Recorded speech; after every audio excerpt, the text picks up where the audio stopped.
Tem um estudo super interessante que eu vi na semana passada, que fizeram na Inglaterra, e uma em cada 5 pessoas, 20% das pessoas pesquisadas, acha que se realmente se dedicar, consegue ir para as Olimpíadas e representar a Inglaterra na próxima Olimpíada. As pessoas que conquistaram grandes objetivos não foram os otimistas, foram terrivelmente realistas, né?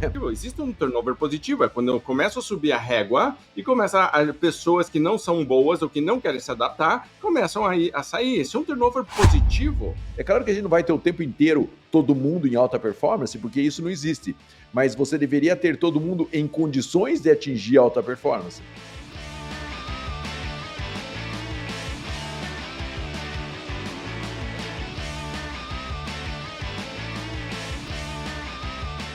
Olá, campeã! Prazer estar aqui com você, Raul Candeloro da Venda Mais, junto com o Marcelo Caetano, pilotando mais um nosso programa semanal de vendas, gestão e liderança, o podcast de Venda Mais. Hoje estamos o Marcelo e eu, sem convidados, e aí sempre rola aquele bate-papo tranquilo, solto, onde a gente pode realmente trocar ideias. Inclusive, é tão bom essa gravação, só nós dois, que geralmente a gente fica conversando antes e depois. Você pega uma parte da gravação.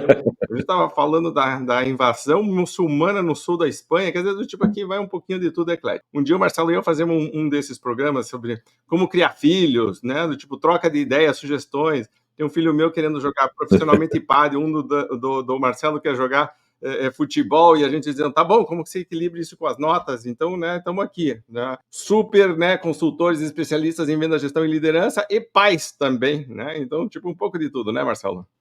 Exatamente, e principalmente pais, né? Porque essa é a parte que não dá para errar mesmo, né? Senão bagunça tudo, né? Prioridade prioritária. Muito bem.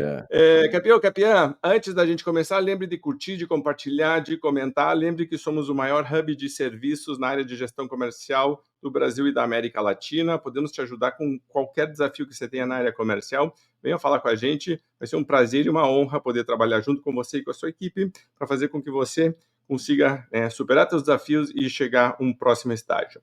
Hoje a gente vai falar sobre um assunto que é super importante, que é implantar uma cultura de alta performance, que é super importante e todo mundo sabe que precisa ter, mas geralmente você vai ver e tem elementos, às vezes, que estão acontecendo, outros que, na verdade, são contra a alta performance, e muitas vezes você tem um líder ou uma líder altamente engajada, tentando fazer coisas, e partes da equipe com tração, outras sem tração, ou às vezes a equipe respondendo bem, mas outros com lentidão, às vezes até com resistência. E a gente tem que começar a pensar o que acontece quando o líder não está. Cultura, de verdade, é algo que até acho que foi o Peter Drucker que falou, uma frase que a gente gosta muito, que, né, a cultura come estratégia no café da manhã, e que não adianta, então, você ter uma super estratégia se a cultura da tua empresa não está alinhada com ela. Eu coloco vários elementos dentro da cultura, e um dos elementos que eu coloco forte, Marcelo, o último deles é o comprometimento com a excelência, que é basicamente as pessoas se comprometerem a fazer algo bem feito. Nós vamos fazer bem feito, não vamos fazer pela metade. Temos que analisar números. Estamos nos aprofundando de verdade, estamos fazendo isso mais ou menos. Eu vou prospectar clientes. Estou prospectando de verdade, com excelência, com qualidade, com, tipo, né, eu tenho uma nota 10 em relação a isso? Ou estou fazendo mais ou menos? Vou negociar, vou fazer uma visita. Quer dizer, a questão toda é de olhar oportunidades de melhoria e dizer onde que eu poderia fazer algo que fosse diferente, que fosse melhor. Isso tem que ser uma coisa que faz parte da cultura. Se isso não está enraizado no DNA de todo mundo, começa que uns fazem, outros não fazem, uns são mais, né, tem uma iniciativa, uma proatividade melhor, outros não têm. E tem uma outra questão que é, por exemplo, você vai dar feedback para algumas pessoas e elas, às vezes, se ofendem, se deprimem, e você vê que não faz parte da cultura da empresa realmente fazer essa busca da melhoria contínua. Deixa eu te fazer uma pergunta, Raul. Deixa eu fazer esse papel aqui. Você já falou de alta performance em vendas, você falou de várias situações de alta performance, assim, que eu acho que são super importantes. Mas como que você vê essa alta performance do indivíduo líder transformar para a equipe? Passar para a equipe, essa ponte dessa transição da alta performance do indivíduo, do líder, que geralmente é uma pessoa focada nisso, para isso se transferir para a equipe. Me explica um pouco como é que faz essa passagem. Perfeito. Eu escrevi, inclusive, o artigo da Izine dessa semana, da Venda Mais, para quem quiser saber um pouco mais sobre isso, mas eu acredito que você precisa estabelecer uma estrutura e processos que façam com que a cultura seja reforçada e que desvios do que você está tentando implementar sejam corrigidos naturalmente. Então, uma das coisas que eu digo, então eu coloquei 7 pilares para uma cultura de alta performance. A primeira dela é a orientação para objetivos. Então, a gente vai sempre trabalhar com meta, e eu desdobro, porque geralmente o pessoal diz, tem que ter uma meta e acho que é só uma meta financeira. Eu digo, não, você tem que desdobrar essa meta. Então, quais são as atividades que vão trazer essa meta financeira? Quantos clientes eu tenho que ter ativos? Quantos eu vou reativar? Né? Se eu estou trabalhando com um indicador de performance que seja qualitativo, por exemplo, taxa de conversão, positivação, mix, rentabilidade, quer dizer, tipo, como que eu vou melhorar isso? Mas então, eu claramente começo a trabalhar com objetivos, com metas, eu desdobro essas metas e começo a ter um plano de ação que está baseado em objetivos. Segunda coisa, acho que você tem que começar a trabalhar a questão da resiliência e da capacidade de adaptação, porque às vezes a gente faz planos e o plano não sai exatamente como a gente queria, aí a pessoa abandona o plano. Então, o exemplo que eu gosto de dar é, vamos dizer que eu estou querendo perder peso, eu começo a fazer uma dieta. A dieta não está fazendo o efeito que eu queria. Eu abandono a dieta ou eu paro para aprimorar a dieta? Eu não posso desconectar do meu objetivo final. Se eu quero melhorar minhas vendas e eu falei que eu ia fazer alguma coisa para melhorar minhas vendas, esta coisa que eu estou fazendo não está funcionando, tem gente que desiste do processo todo e tem gente que para dizer, espera, isso que eu estou fazendo não está funcionando. Vamos melhorar isso? Então, isso para mim é a questão da resiliência.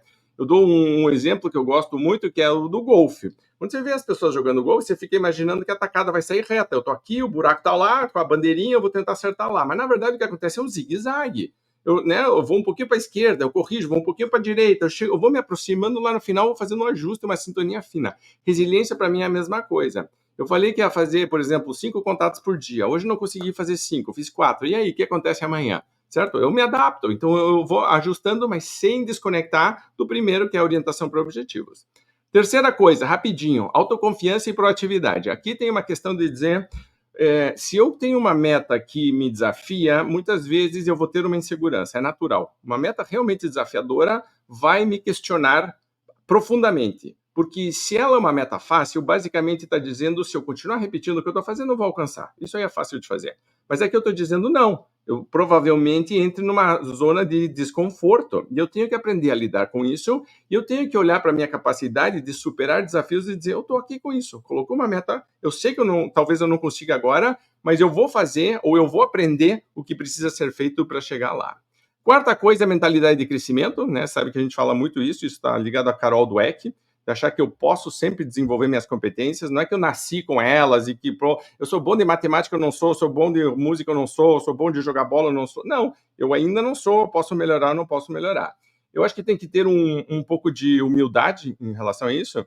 E aí, Marcelo, tem um estudo super interessante que eu vi na semana passada, que fizeram na Inglaterra, e 1 em cada 5 pessoas, 20% das pessoas pesquisadas, acha que se realmente se dedicar, consegue ir para as Olimpíadas e representar a Inglaterra na próxima Olimpíada. Pare para pensar.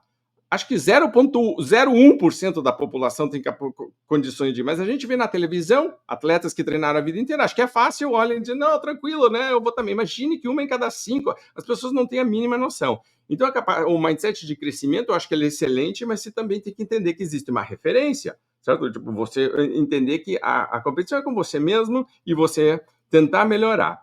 Quinto, persistência e otimismo realista. Acho que se você falar com qualquer pessoa que já teve sucesso, empresários e empresárias são campeões, adoro falar com pessoas que, né, tem uma empresa que está há 20, 30 anos tendo sucesso e se pergunta de dificuldades. Você estava comigo uma vez que a gente estava num cliente nosso e a gente perguntou qual foi a maior dificuldade, que a gente estava jantando juntos, né? E ele começou a chorar. Ele começou a chorar, né, contando. Então a gente olha de fora e diz, nossa, que sucesso! Mas essa questão da persistência, de superar desafios, de você entender que você muitas vezes vai dar 2 passos para frente, vai dar 3 para trás e volta, e toda a história de sucesso tem isso, e a questão, de novo, é como eu, como líder, implemento isso na minha cultura. Significa que muitas vezes, quando acontecerem coisas que não eram para acontecer, eu tenho que lidar com elas de maneira muito positiva e construtiva, a gente tem que aprender com isso. Né? Mas se eu só procurar culpados, se eu só fizer algumas coisas, né, críticas, eu vou criando uma cultura que é de não encarar desafios, de desistir facilmente, de às vezes até tentar esconder o erro, e aí eu tenho um problema. Sexto e penúltimo é colaboração e trabalho em equipe. Não existe cultura de alta performance se não tiver todo mundo trabalhando unido. E você vê isso, inclusive, hoje, por exemplo, gosto muito de assistir futebol, campeonato europeu, jogo de seleção, etc. Eu adoro quando alguém faz um gol e sai para abraçar a pessoa que deu o passe. Adoro isso. Porque tem gente que faz o gol e sai sozinho para a torcida, eu sou o herói, eu que sou o bom. Pô, tem mais 10 caras que estavam trabalhando para te ajudar ali. Então, o artilheiro, fantástico, comemora, etc. Mas fez o gol, volta para comemorar junto com o time. Isso, para mim, faz parte da cultura. E você vê que o técnico está envolvido nisso. O técnico é que vai estimular esse tipo de trabalho. E, para mim, tem muito de você fazer a convivência não só no trabalho, mas fora do trabalho. Tem a forma como você remunera, tem a forma como você dá feedback, tem a forma como você incentiva publicamente alguns comportamentos. Isso é super importante. E, para terminar, tem o que eu chamo de compromisso com a excelência, que é, né, esse tema de dizer tudo que eu vou fazer está sendo excelente. E cada um vai ter os seus níveis, mas quem de verdade tem que colocar o nível de excelência é a empresa. O nível de exigência é a empresa, é o líder que vai definir o que é nota 10 e o que não é 10. Mas a gente tem que ter o tempo inteiro esse trabalho, primeiro como líder, e depois eu, como, por exemplo, se eu fosse um liderado, dizendo como que eu posso melhorar. Isso que eu estou fazendo é excelente? Quando a gente faz numa empresa, por exemplo, a roda das vendas, pega os 8 passos da venda, dá uma nota de 0 a 10 para cada um deles, você rarissimamente vai encontrar alguém que dá mais de nota 6 ou 7 na média. Então, eu sempre digo que as pessoas estão andando com o freio de mão puxado, porque se tem 10 coisas que poderiam estar fazendo, e na verdade estão fazendo 6 ou 7 de um dos passos, se você somar isso em todos os 8, você tem pelo menos umas 30 coisas que não estão sendo feitas, ou se estão, não estão sendo feitas direito. Então, o maior inimigo aqui não é a concorrência, não é o mercado, não é o governo, é a nossa própria capacidade de encarar isso da maneira positiva e de dizer como que eu posso melhorar.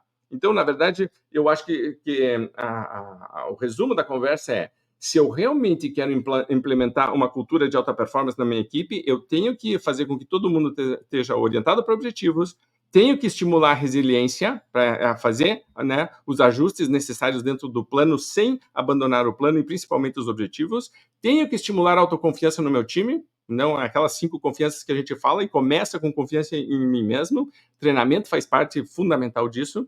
Mentalidade de crescimento, de entender que você pode sempre melhorar e desenvolver novas habilidades e atitudes. Persistência, né?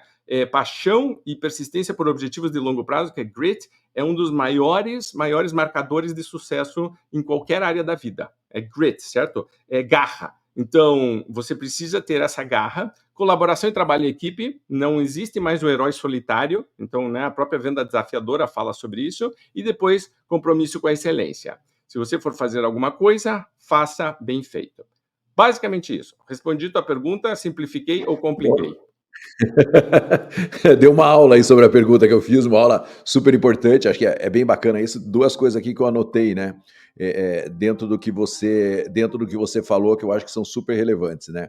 O primeiro é o efeito Dunning-Kruger, né, que é quando os mais fracos, os mais idiotas acham que são mais inteligentes, né. E eu acho que isso cruza um pouco com essa perfil de mindset de crescimento, né. Todo mundo acha que pode chegar lá na Olimpíada e competir, porque na verdade eles acham que eles estão preparados para isso, né? Então é muito louco essa coisa da positividade, com o cara criar uma ilusão de que ele pode tudo, né? Então acho que esse é um processo bastante delicado e que eu vejo que às vezes os líderes nesse processo de estimular, de sempre falar você pode mais, você pode mais, você pode mais, você pode criar um cara que acha que pode tudo e aí você cria aquela história do cara motivado e fraco de conhecimento, né? Porque sem conhecimento, sem capacidade ou técnica ou de atitude, o cara não vai chegar em lugar nenhum. E eu vejo muitos líderes que inflam suas equipes, mas, em verdade, não capacitam da maneira que deveria capacitar, e aí todo mundo se sente, né, super bom, mesmo que não tenha condições de fazer, e esse, para mim, é um ponto super, super complicado, né? E outro ponto que eu acho super importante dentro do que você falou é como o líder transfere essa coisa da perfeição. Sabe que uma vez eu nunca esqueço disso e quem sabe eu já até contado num podcast, eu estava me preparando para uma palestra de uma empresa e aí era uma palestra online e o líder falou bem assim: "Eu preciso que você, entre 2 horas antes". E eu entrei 2 horas antes, cara, estava tudo 99% perfeito, um detalhezinho não estava tão perfeito assim. E eu vou te falar de que empresa era o líder, é da Tigre. E aí o líder pegou e tava, cara, 99, um probleminha imperceptível. Aí ele falou bem assim: entra daqui 15 minutos que eu vou chamar o pessoal da área técnica. Eu falei, por quê? Daí ele falou bem assim, porque aqui tem que estar 100% perfeito.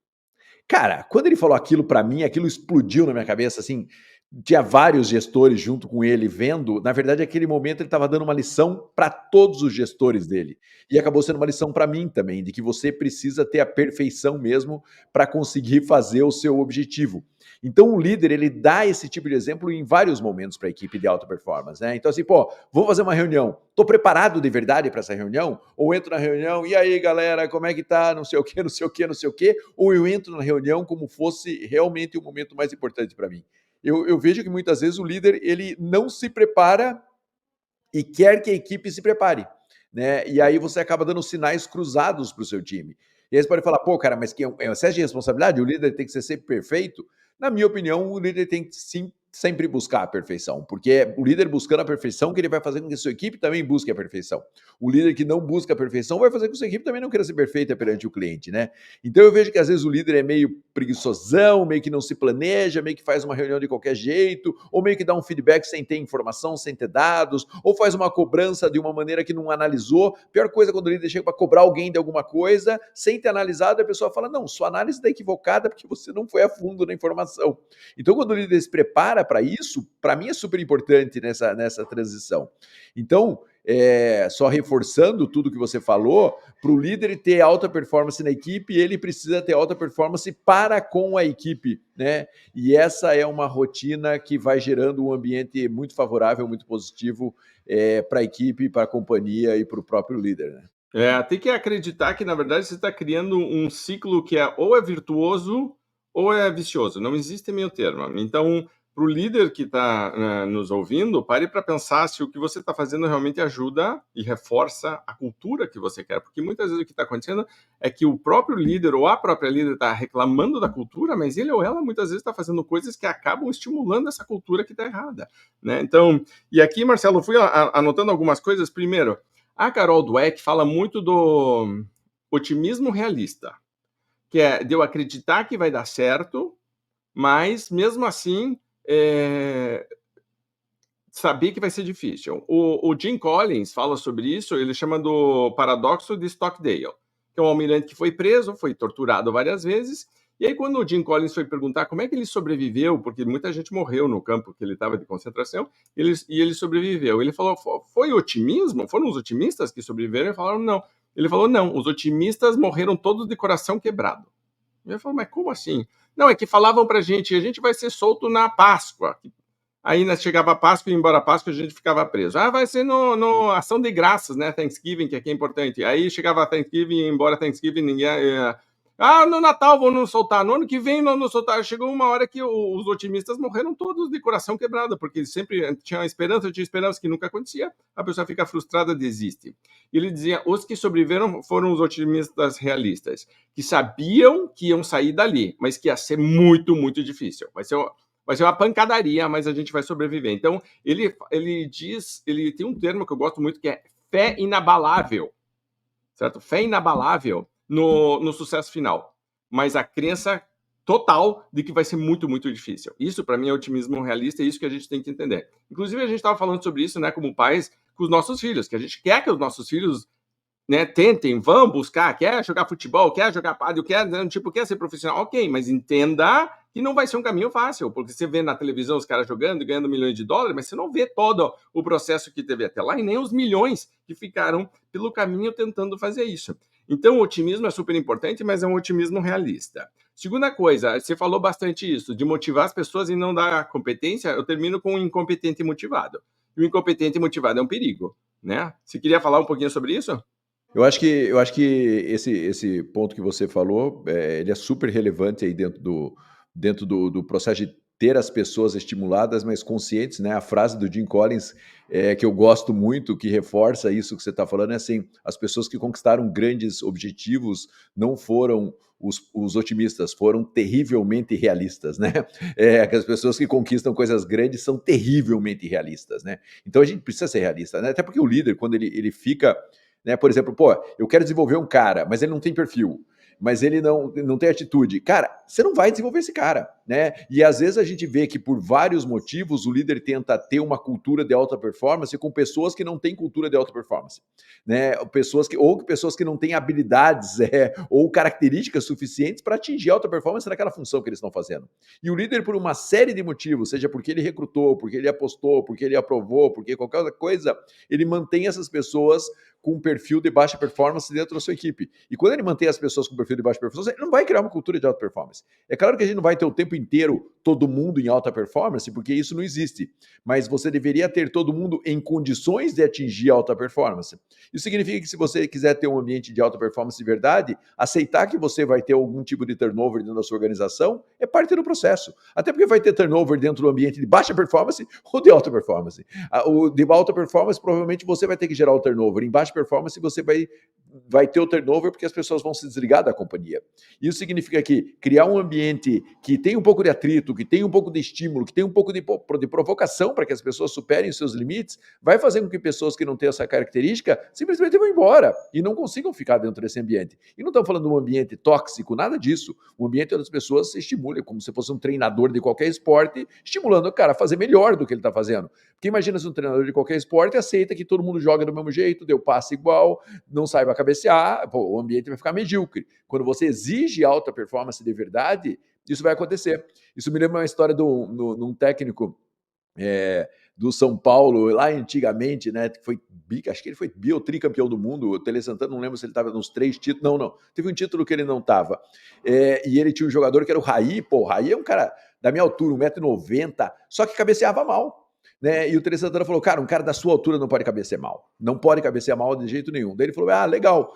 Tá bom, vou aprender a cabecear. Chegou no dia seguinte no treino, tinha uma bola pendurada no teto, isso nos anos 80, né? Não é hoje, uma bola pendurada no teto lá no negócio, com 2 metros e pouco de altura. O Tele falou assim: então cabecei 30 vezes antes do treino.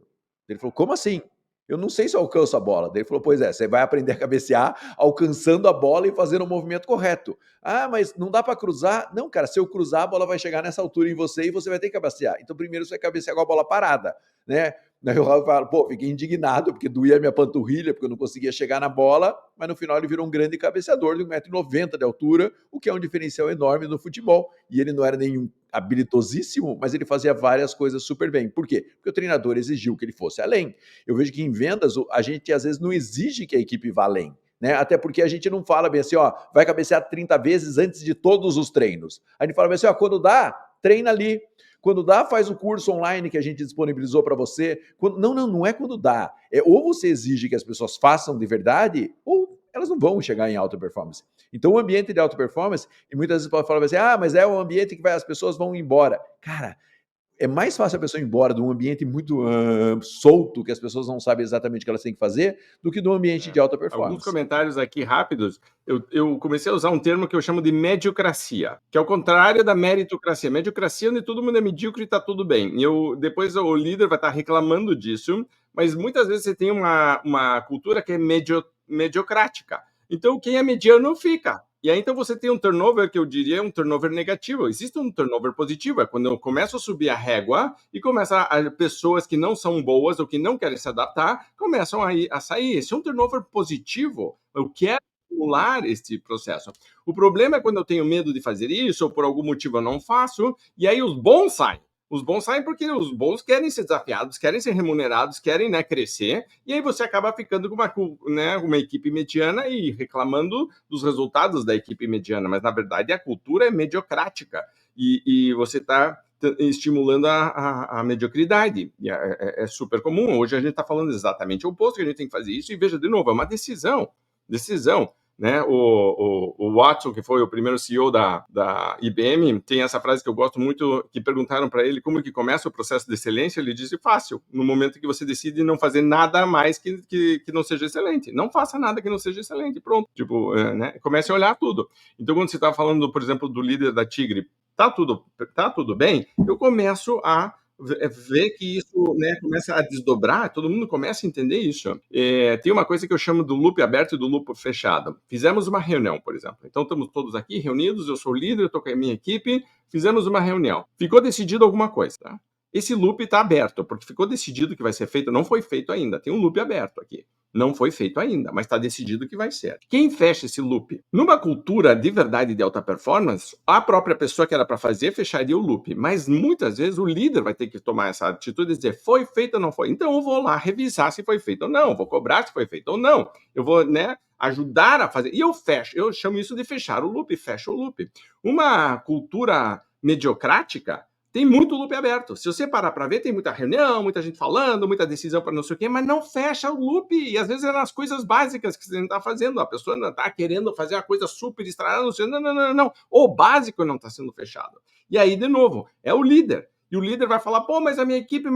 Líder, é você que fecha o loop, tá? Se você está nos ouvindo, nos vendo aqui, pare para pensar nisso. Quando você abre um loop, não deixe ele aberto. Anote na tua agenda, coloca no calendário do Google, coloca no papel, coloca na tua agenda aquele lugar para o fulano mandar uma mensagem só para ver, ok, foi feito, tá tudo ok, tá andando, precisa da minha ajuda, como posso te ajudar, me dê um pedido, sabe? Tipo, esse tipo de coisa você tem que entender. E benchmark da excelência, né? O Marcelo estava falando, o líder é que dá.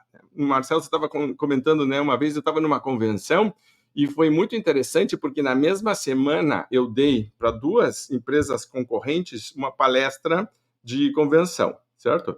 E aí eu estava, acho que na terça ou na quarta numa e no sábado na outra. E naquela quarta-feira era tudo bagunçado. Começou tarde, uns estavam na sala, outros não estavam, o som não estava funcionando direito, você via que era tudo mais ou menos, e foi muito interessante porque era para começar às 9h, o diretor chegou às 9h10, pegou o microfone e a primeira coisa que ele disse, não foi nem bom dia, foi, gente, é muito importante que a gente respeite os horários, porque senão vai atrasar muito essa convenção, que sempre atrasa. E ele estava olhando, tipo, meio que dando uma bronca na equipe, às 9h10, era para começar às 9h10, dando uma bronca na equipe, que era para respeitar os horários, sendo que ele foi o primeiro a não respeitar. E eu estou no canto olhando e dizendo, olha que interessante, né? A cultura aqui não é exatamente de alta performance. É uma empresa que é razoavelmente bem sucedida, mas você vê como isso já, né, começa o DNA da empresa, você fica imaginando depois como é que são os relatórios, como são os indicadores, como é problema, como você lida com problemas, esse tipo de coisa. Pouco tempo depois fui na outra empresa, né? Então eu cheguei lá no sábado, aí chego lá no sábado, tudo certinho. Raul, por favor, você poderia chegar meia hora antes na sala? Você poderia, então, né, checar o som, aí eu chego lá, tá tudo impecável, tem pessoas, né, dentro da equipe, né, vão me ajudando, não sei o quê, o som tá perfeito, todo mundo entrando na sala 8h para as 9h, tava todo mundo pronto, toca o hino, sabe aquelas coisas assim, completamente diferente uma coisa da outra. Então, a Marília e eu, a gente fala muito de fazer as coisas com capricho e fala muito de fazer as coisas com amor. E é muito comum a gente ir em alguns lugares e fazer esse comentário, que é a coisa mais simples. Então, isso aqui claramente foi feito com amor. E às vezes é a coisa mais simples do mundo. Você está num porquilo, certo? Lá no interior do não sei o quê, ou na beira da praia, todo mundo andando de chinelo, bermuda, não sei o quê, mas você diz, epa, isso aqui foi feito com capricho. Isso aqui foi feito com amor. Você vê isso. Você vê essa diferença. A pessoa vai fazer uma pipoca, certo? E faz com capricho e faz com amor, você já sabe que a pipoca tá boa. Certo? Então, quando você faz as coisas com essa intenção, certo? Essa presença de que eu vou fazer bem feito, você começa a dar um recado para todo mundo, até para você mesmo, eu acho. Você começa a se exigir algumas coisas, você dizer, não, para mim isso aqui é o normal. E se você está numa posição de liderança, para você que é pai ou que é mãe, você sabe exatamente o que significa isso. Meu pai, por exemplo, sempre contava que uma vez ele estava vendo uma propaganda na televisão, a gente morava aqui nos Estados Unidos, e ele estava vendo uma propaganda na televisão onde tinha um pai com um menino do lado, e o pai e o menino estavam vestidos do mesmo jeito e estavam andando de costas para a câmera.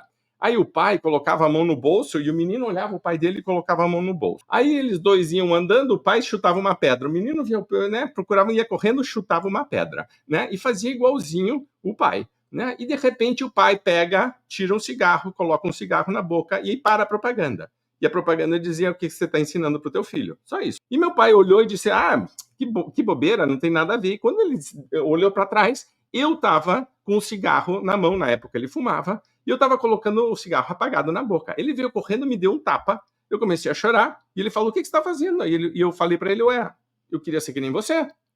E para ele aquilo desabou naquele momento, meu Deus, e ele parou de fumar. Então, quando você está num papel de líder, você tem que entender isso. Quando você está num papel de pai e mãe, tipo, estão olhando para você. Você está aceitando algumas coisas ou não está aceitando. Tem uma pessoa que continuamente desvia, a conduta dela está errada. Por exemplo, um vendedor que traz excelentes resultados, mas consistentemente a pessoa está fazendo coisas que não deveria estar fazendo. Eu estou aceitando isso como líder ou não estou? Qual é a justificativa que eu dou? Isso é cultura de mediocridade ou de alta performance. Isso vai contaminando tudo. A desculpa de que eu aceito algumas coisas em troca de outras acaba sempre cobrando um preço, certo? E aqui a gente está dizendo, eu quero as duas coisas. Eu quero excelência e quero resultados. Não acho que são excludentes, certo? O que é excludente é você achar que você estimular comportamentos de mediocridade vão acabar de alguma maneira te beneficiando lá. Pode ser que no curto prazo, mas a longo prazo, o tempo inteiro a gente vê isso, não é a melhor resposta. E quando você tem uma cultura de mediocridade, você tem um problema, porque ela já está enraizada. Então, quando você vai tentar fazer alguma coisa, vai ter resistência. É claro que vai ter resistência, as pessoas já estão acomodadas nessa mediocridade. É para ter resistência. Resistência, nesse caso, é de novo um sinal, que nem a gente estava falando. Existe turnover positivo? Existe. Quando você perde gente ruim. Então, ótimo, certo? Isso é um turnover positivo, pessoas que não eram para estar aqui. A cultura de alta performance faz com que os comportamentos corretos naturalmente aconteçam e os não corretos também deixem de acontecer. Você tem que começar a ter uma cultura onde não é o líder inteiro cobrando, o próprio grupo está olhando e dizendo, não é assim que a gente faz as coisas aqui. Aí sim você tem essa cultura. Isso é super importante. Então, Marcelo, a gente estava falando aqui de otimismo realista ou de realismo, como que você chamou do realismo? Terrivelmente realista. Terrivelmente realista, isso. Terrivelmente realista. A gente falou de motivar a equipe e ao mesmo tempo desenvolvê-los, criar benchmarks de excelência, você ser uma referência como líder, fechar loops. Mais alguma coisa que você queria reforçar hoje aqui da conversa que a gente teve? Não, eu acho que uma coisa que você falou, né, Raul, é de o líder base, de novo, nós dois aqui, colocando o líder no centro, e o líder é o centro da operação de verdade, né?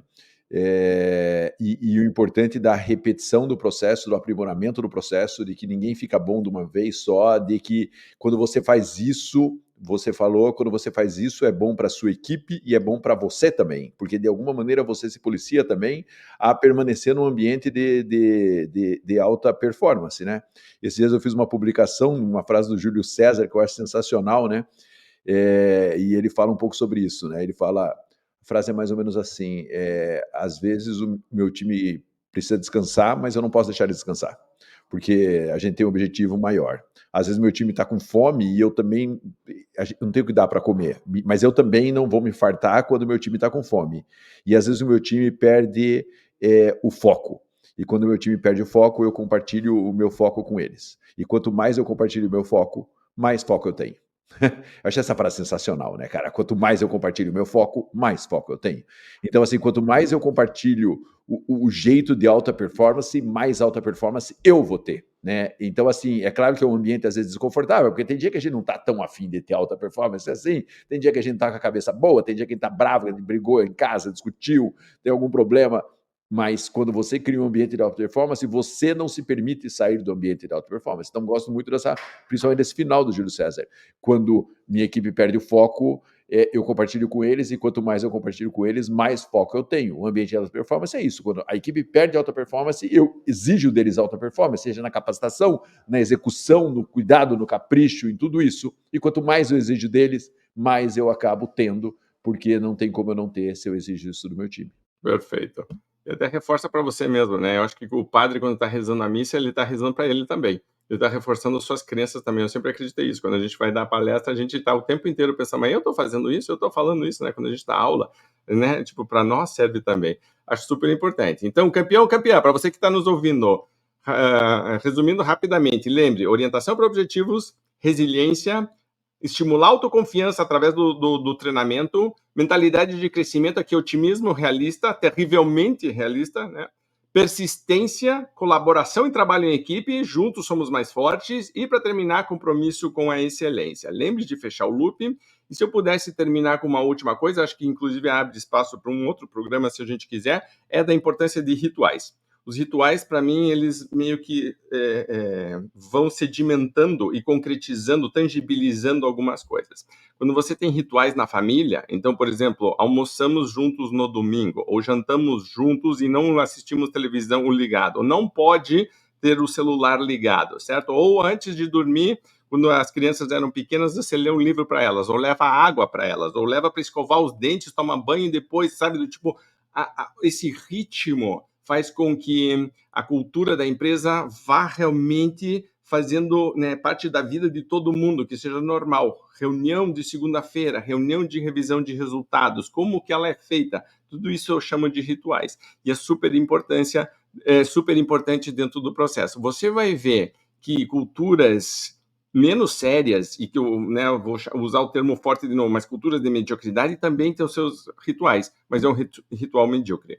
E se você vai ver quem está realmente preocupado com a excelência, você vai ver que tem uma imensa atenção em relação a esses momentos, porque são eles, no fundo, que mostram para a equipe, isto é sério, ok? Muito bem, campeã, super obrigado por estar aqui com a gente hoje. Lembre de curtir, de comentar e de compartilhar. Se você tiver qualquer desafio na área de gestão comercial, entre em contato com a gente. Vai ser um prazer e uma honra trabalhar com você, tá bom? Grande abraço, obrigado, e nos vemos ou nos ouvimos no próximo podcast VM. Marcelo? É isso, até a próxima. E acho que a grande pergunta é se o cara está preparado, se o líder está preparado de verdade para um ambiente de alta performance, porque ele tem que ser alta performance do ambiente que ele quer criar, né? Se a pessoa olha para a cultura de alta performance e fica com um pouco de preguiça, você diz assim, então vamos mexer nisso primeiro, certo? Depois o resto desencadeia. Campeã, abraços provocadores e até o próximo programa. Tchau.